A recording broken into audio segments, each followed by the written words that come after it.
প্রতিদিন বিশ্বের বিভিন্ন সমুদ্রপথে হাজার হাজার মালবাহী জাহাজ চলাচল করে, যার প্রতিটিতে থাকে শত শত কন্টেইনার।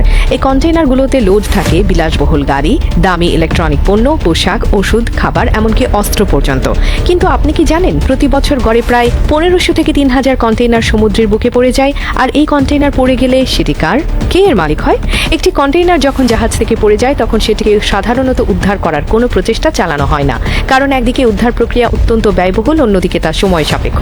একটি কন্টেইনার যদি 100 থেকে 200 কিলোমিটার দূরে গিয়ে ডুবে থাকে, তাহলে সেটিকে খুঁজে পেতে এবং তুলতে যে পরিমাণ বিশেষ প্রযুক্তি, সাবমেরিন বা ডাইভার লাগে, তা ওই কন্টেইনারের মধ্যকার পণ্যের দামের চেয়ে বেশি হয়ে দাঁড়ায়। তাই অধিকাংশ ক্ষেত্রে শিপিং কোম্পানিগুলো চুপচাপ কাগজে লিখে দেয় লস্ট অ্যাট সি, আর বিমা সংস্থা থেকে ক্ষতিপূরণ নিয়ে নেয়। তবে আশ্চর্যের ব্যাপার হলো, এই কন্টেইনারগুলো সবসময় পুরোপুরি ডুবে যায় না।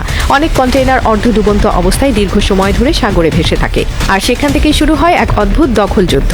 যদি সমুদ্রের মধ্যে কেউ একটি ভাসমান কন্টেইনার খুঁজে পায় এবং সেটিকে উদ্ধার করতে সক্ষম হয়, তাহলে অনেক দেশে এটি ল ফাইন্ডার্স কিপার্স নীতির আওতায় পড়ে, অর্থাৎ যে পেয়েছে সেই মালিক।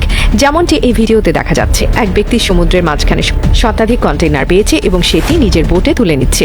যদি সে সেটিকে উপকূলে নিয়ে আসতে পারে এবং তার দখলে রাখতে পারে, তাহলে অনেক দেশের আইনে সেটি তার সম্পদ হিসেবে বিবেচিত হয়। তবে বাস্তবতা এতটা সরল নয়, কারণ শিপিং কোম্পানি বা মালিক যদি দাবি করে এই কন্টেইনার আমার, এটি ভুলক্রমে হারিয়ে গেছে, তাহলে সেই ব্যক্তি আইনত মালিকানা দাবি করতে পারে না, বিশেষ করে যদি সে বন্দর বা কাস্টমস এলাকায় সেটিকে নিয়ে যায়। আবার কিছু দেশের সমুদ্র থেকে পাওয়া যে কোনো পণ্যকে মেরিন প্রপার্টি বলে গণ্য করা হয়, যার মালিক হয় সরকার।